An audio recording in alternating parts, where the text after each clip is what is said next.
จากที่เราขุดไปฮอดพุ่นแล้วเนาะเราก็ฮอดบอนสุดทางที่ว่าเราสามารถเฮ็ดไปฮอดรถจักรสามารถไปฮอดหันเราก็สิเริ่ม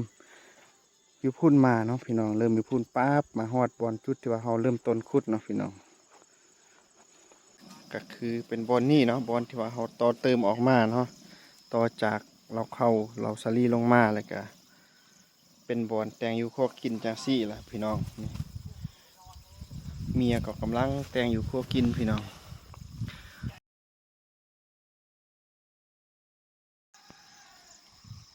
กับทักทายสบายดีและสวัสดีครับพ่อแม่พี่น้องเนาะบ่ว่าจะอยู่ในประเทศหรือว่าต่างประเทศก็ขอต้อนรับพี่น้องเข้าสู่ซองของบ่าวแพงลาวเหนืออีกคือเก่าคือเดิมพี่น้องมื้อนี้เรามาพบมาพอกับบ่าวแพงก็อยู่ในให้ในส่วนคือเก่าคือเดิมพี่น้องเพราะว่าอาชีพประจำวันของเฮาก็คือเฮ็ดไร่เฮ็ดนาเฮ็ดหัวเฮ็ดสวนเนาะพี่น้องแต่ว่ามื้อนี้เนาะพี่น้องบ่าวแพงก็สิพาพี่น้อง FC เฮาเนาะไปทางหญ้าไปตัดหญ้าพี่น้องเพราะว่าอยู่ในสวนสลีข้าวโพดของบ่าวแพงก็สิได้แปลงเส้นทางเนาะเพื่อเอารถจักรเข้าไปในสวนแล้วก็สิเอาคนสลีข้าวโพดเนาะที่ว่าเฮาหักใส่อยู่ในเป้าเนาะหรือว่าอยู่ในกระสอบถ้าว่ามันเต็มแล้วเฮาก็สิเอารถจักรมาค้นเนาะค้นแล้วก็สิเอามาไว้อยู่ในเหล่าสลีพี่น้องเดี๋ยวสิให้พี่น้องเฮาได้เบิ่งเนาะว่าเฮาสิตัดแถวใดแดแล้วก็สิเป็นจังใดก็สิให้พี่น้องเฮาได้เบิ่งนํกันเลยพี่น้องเอาพี่น้องอันนี้ก็คือเครื่องจักรตัดหญ้าของเฮาเนาะพี่น้องที่ว่าเฮาใช้ในการตัดหญ้าไปเมื่อกี้เนาะเพราะว่าเฮาได้ตัดไปรอบนึงแล้วแต่ว่าเฮาก็บ่ได้ให้พี่น้องเฮาได้เบิ่งเนาะเพราะว่ามันเฮาตัดแต่เช้าๆเนาะพี่น้องเฮาก็ตัดแล้วเส้นนึงแล้วก็ยังอีก2เส้นพี่น้องอันนี้ก็คือน้ำมันเนาะน้ำมันเครื่องที่ว่าเขาใส่ในการตัดหญ้าพี่น้องเขาก็เติมใส่หอบหนึ่งอยู่ในถังจักรตัดหญ้าเรียบร้อยแล้วเนาะพี่น้องแล้วก็เขาก็ได้ตัดไปเส้นหนึ่งแล้วก็ตอนนี้ก็สิให้พี่น้องเขาเนาะได้เบิ่งบอนที่ว่าเขาตัดแล้วพี่น้องสังเกตก็สิเป็นลักษณะประมาณนี้พี่น้องก็ยาวสมควรพี่น้องสายนี้ก็ประมาณ100-200 เมตรเนาะเขาก็ได้ตัดเรียบร้อยเป็นทางเขาก็บริตัดกว้างปันใดเนาะพี่น้องเพราะว่าเขาก็ตัดน้อยพอแต่ว่าเอารถจักรไปได้นะพี่น้องเขาก็สิตัดประมาณนี้พี่น้องแล้วก็สีลงยาวเหยียดไปหอดพูนเจสุดพูนเลยพี่น้องบอลที่ว่ามีนาเข้าของเขาเจ้าอยู่ลุ่มเนาะเขาก็ได้ตัดสุดอยู่หั่นเนาะแล้วก็ตอนนี้เขาก็สิได้มาตัดฟากนี้พี่น้องเนาะแต่ว่าหญ้าก็ยังตึบสมควรเขาก็จะได้ตัดเพราะว่ามันเป็นเส้นทางเก่าแล้วเนาะพี่น้องแต่เขาแปลงเอารถจากคนแต่ปีใกล้เนาะแต่ว่าหญ้ามันขึ้นลายเนาะมันตึบมันก็บ่เห็นเป็นเส้นทางเนาะเพราะว่าแถวนี้หญ้ามันโคตรลายพี่น้องแล้วก็เขาก็สิได้กะเกียมตัดหญ้าขึ้นไปหาเหล่าสาลีของเฮาพี่น้องอันนี้ก็คือเหล่าสาลีบอนที่ว่าเฮาเก็บไว้เวลาที่เฮาหักข้าวโพดเนาะเพราะว่า2-3 มื้อที่ผ่านมาเนาะเฮาก็ได้มาหักเทื่อนึงแล้วเนาะพี่น้องก็ได้ประมาณ20 กว่าเป้าเนาะหรือว่า20 กระสอบ20 กว่ากระสอบนั่นแหละบอนนี้ก็คือบอนดังไฟแตงอยู่ครัวกินพี่น้องมาฮอดบอนนี้ก็สิให้พี่น้องเฮาได้เบิ่งเนาะข้าวโพดที่ว่าเฮาหักก็ได้ซ้ำนี่พี่น้องเนาะประมาณ20 กว่ากระสอบ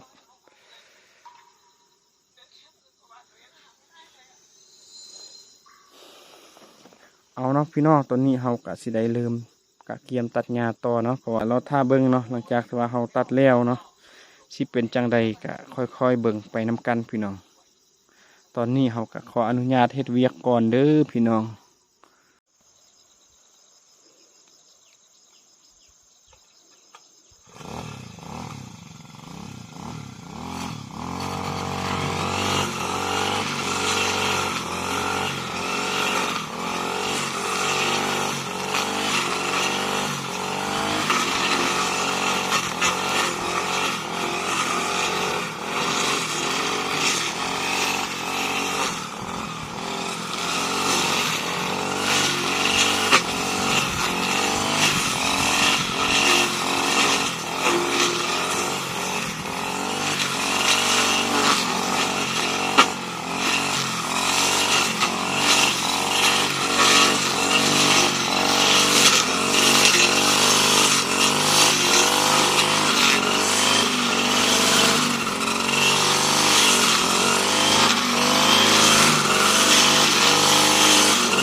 เนาะพี่น้องตอนนี้เนาะหลังจากที่ว่าเขาตัดหญ้าก็ถือว่า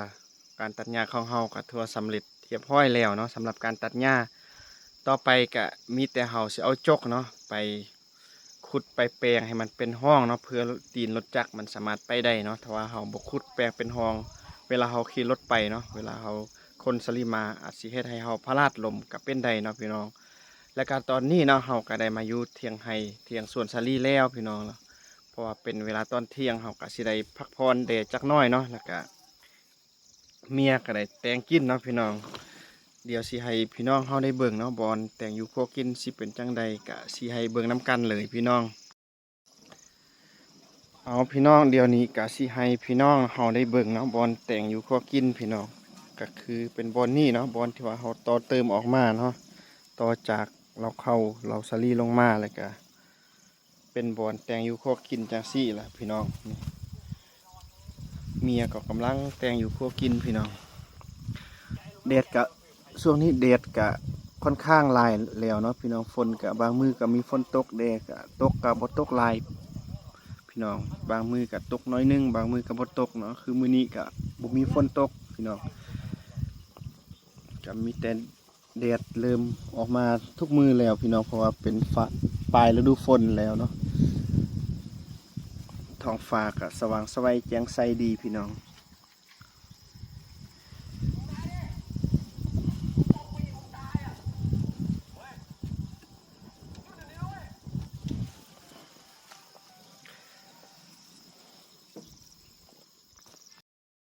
เอาเนาะพี่น้องเมื่อกี้เนาะเราก็ได้กินข้าวกินน้ำแล้วเนาะหลังจากกินข้าวกินน้ำแล้วเราก็จะได้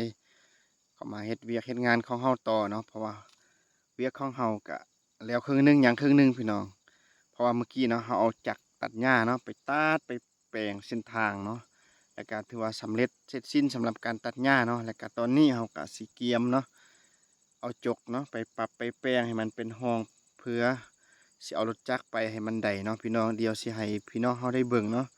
ว่าบอนที่เราสิปรับสิแปลงสิขุดทางหันสิเป็นจังใดก็สิให้พี่น้องเราได้เบิ่งนํกันเลยเนาะพี่น้อง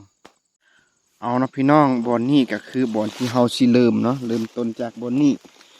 ไปฮอดพุ่นเลยเนาะบอนที่ว่าเราทางหญ้าตัดหญ้าหันออกเนาะเขาก็สิเอาจกเนาะอันนี้ก็คือจกที่ว่าเราเกี่ยมมาเพื่อปรับปรุงให้มันเป็นเส้นทางเนาะเขาก็สิแปลงไปเนาะส่วนฝากนี่ก็คือเป็นบอนที่ว่าเราแปลงแต่ปีกายแล้วเนาะพี่น้องเขาขุดเป็นห้องรถสามารถไปได้แต่ปีกายแล้วเนาะเพราะว่าเขามื้อนี้ก็มีแต่เขามาตัดหญ้าตากแดดไว้ให้มันแห้งเพื่อเวลารถมันไปมันสิบ่ลื่นนะพี่น้องแล้วก็ฝากนี้เขาก็สิเริ่มเฮ็ดปีนี้เนาะพี่น้องเดี๋ยวสิเฮาสิเริ่มเฮ็ดกันเลยเนาะพี่น้องเดี๋ยวรอท่าเบิ่งเนาะตอนมันแล้วสิเป็นจังใดก็สิให้พี่น้องเฮาได้เบิ่งนํกันพี่น้องเอาเนาะพี่น้องสำหรับการที่ว่าบ่แพงเนาะขุดเส้นทางเพื่อเอารถจักรไปคนสลีนั้นก็ถือว่าไปได้น้อยนึงแล้วเนาะพี่น้องก็ถือว่าเมื่อยสมควรพี่น้องเพราะว่าจกเขาเอามาแต่อันเดียวเนาะเพราะว่าคันมีทางจักรตัดหญ้าเดนเนาะคันบ่มีจักรตัดหญ้าเฮาก็สิเอาจกมาซ่องดวงเนาะก็เวลาเฮาขุดช่วยกันมันจึงคือสิแล้วไวเนาะอันนี้จกมีแต่อันเดียวเฮาก็เลยเปลี่ยนกันเนาะพี่น้องเมื่อกี้แพงขุดประมาณ10ปลายเมตรเนาะแล้วก็เมียก็ขุดต่อพี่น้องกับเริ่มเป็นหุบเป็นหางแล้วเนาะหลังจากที่เฮาขุดไปฮอดพุ่นแล้วเนาะเฮาก็ฮอดบอนสุดทางที่ว่าเฮาสามารถเฮ็ดไปฮอดรถจักรสามารถไปฮอดหันเฮาก็สิเริ่มอยู่พุ่นมาเนาะพี่น้องเริ่มอยู่พุ่นป๊าบมาฮอดบอนจุดที่ว่าเฮาเริ่มต้นขุดเนาะพี่น้อง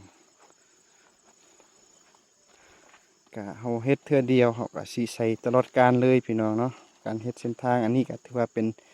อันสำคัญเนาะพี่น้องเพราะว่าคันเฮาสิใส่แต่แรงงานคนแบกมันก็บ่ไหวเนาะพี่น้องเพราะว่าแต่ก่อนเฮาก็ยังนุ่มยังน้อยเนาะตอนนี้อายุเฮาก็เริ่มลายแล้วเนาะเฮาแบกเฮาก็บ่ไหวเริ่มบ่ไหวแล้วเนาะพี่น้องเฮาก็จำเป็นต้องได้เฮ็ดเส้นทางรถจักรคนช่วยแรงงานของเฮาเนาะพี่น้อง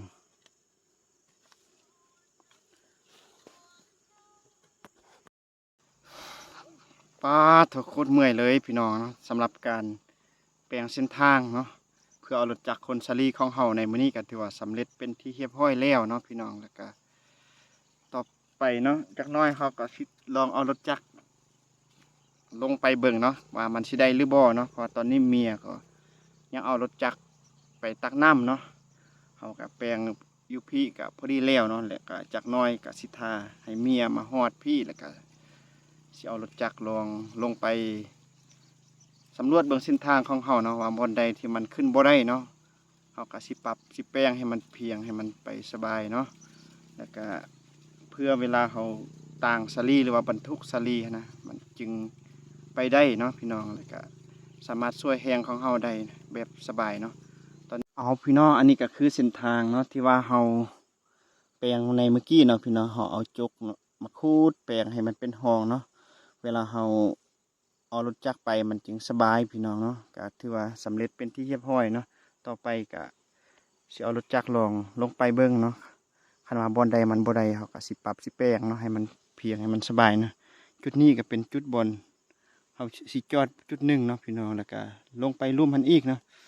ไปฮอดอยู่ไต่สุดหันละก็บอนจอดจุดหนึ่งพี่น้องเพราะว่าเขาก็สิค้นมาปะเป็นบอนเนาะแล้วก็เอารถจักรอยู่ไปต่างอยู่หันมาใส่อยู่ในเราซารี่พี่น้องแล้วก็จุดนี้ก็คือจุดหนึ่งเนาะเขาก็เฮ็ดเป็นช่องจุดนะแล้วก็เวลาเขาคนเนาะเขาก็สิคนไว้เป็นจุดหลังจากนั้นจะเอารถจักรคนไปไว้บอนเดียวเนาะก็ถือว่าสำเร็จเป็นที่เรียบร้อยเนาะรถท่าแต่เอารถจักรมาลองเบิ่งเนาะเอาเนาะพี่น้องตอนนี้เนาะเฮาก็ได้ลองเอารถจักรของเฮาลงไปก็ถือว่าได้สำเร็จเป็นที่เรียบร้อยแล้วเนาะพี่น้องตอนนี้ก็มีแต่เฮาสิรถท่าเนาะให้ดินมันแห้งแดดน้อยนึงเนาะตากแดดให้ดินมันแห้งเวลาเฮาไปมันจึงสามารถไปได้สบายเนาะพี่น้องคันว่าเฮาขุดแล้วเฮาไปจังซี่มันอาจสิ